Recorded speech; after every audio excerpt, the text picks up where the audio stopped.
What's the meaning of compassionate leave?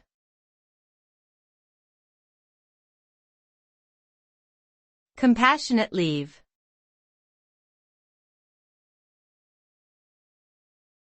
Compassionate leave.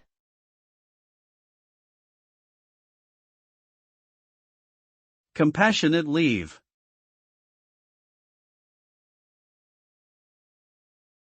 Compassionate leave.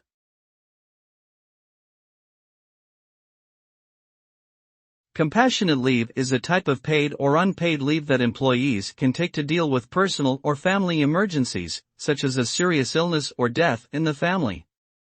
This type of leave is intended to provide employees with the time they need to manage their personal affairs and cope with difficult situations without worrying about work-related responsibilities. Employers may offer a set amount of compassionate leave days per year, or they may choose to assess each situation on a case-by-case basis. The goal of compassionate leave is to promote employee well-being and support them through challenging times.